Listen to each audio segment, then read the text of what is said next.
আজকের দিনটা ছিল 9th জুলাই। আজকে হচ্ছে বুধবার। এখন সকাল প্রায় 8টার মতন বাজছে। তোজোর জন্য আজকে হচ্ছে প্যানকেক বানিয়ে দিচ্ছিলাম। একদম ছোট ছোট এরকম গোল গোল করে বানাই, যাতে ওর খেতে ভীষণ সুবিধা হয়। তাতে সুজি দুধে গুলে আমি রেখে দিয়েছিলাম। সুজিটা যখন একটু ফুলে উঠেছিল তার সাথে অর্ধেক কলা মিশিয়ে একটুখানি চিনি আর নুন ব্যালেন্স করে এটা বানিয়েছিলাম। বেশ ভালোই হয় খেতে। তার সাথে দিয়েছিলাম ওরিও, আর দিয়েছিলাম কিশমিশ, আর হচ্ছে মাল্টিভিটামিন টফি। তোজোকে স্কুলে পৌঁছে দিয়ে আসার সময় চিকেন কিনে এনেছিলাম। চিকেনটাকে এখন ম্যারিনেট করে রেখে দিচ্ছি। অসীমা এসে রান্না করবে। আর এদিকে আমি অ্যাপল সাইডার ভিনিগারটা কালকেই অর্ডার দিয়েছিলাম। আজ থেকে আবার গরম জলে খালি পেটে খাবো। খাবার জাস্ট 15 মিনিট আগেই আমি ওটা খাই। ওই এক বোতল যখন শেষ হয়ে যাবে, 3 মাস আবার কোনো কিছু খাই না। আবার তখন তারপরে 3 মাস পরে আবার অ্যাপল সাইডার ভিনিগারটা খাওয়া শুরু করি। এরকম ভাবেই চলে। এদিকে অসীমার সমস্ত রান্না বান্না হয়ে গেছে।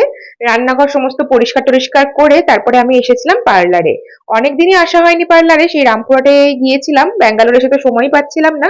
ফাইনালি অসীমা আসার জন্য এখন সময় পেয়েছি। আজকে ম্যানিকিওর, ফেসিয়াল, তারপরে হেনা অ্যাপ্লাই করেছিলাম। এই সমস্ত কিছু করতে করতে 1.5 ঘন্টা সময় তো আমার লেগেই গিয়েছিল পার্লারে। তো আমাদের ওই 1:45 মতন হয়ে গিয়েছিল। তো ভাবলাম একদম তোজোকে পিক আপ করেই তারপরে বাড়ি ফিরবো, যেহেতু এই রাস্তাতেই তোজো স্কুলও পড়ে। আর দেখতেই পাচ্ছ আমার হেনা এখন মাথায় লাগানো আছে। আর তোজো বাড়িতে আসলে প্রথমে হোমওয়ার্ক চেক করা হচ্ছে আমার।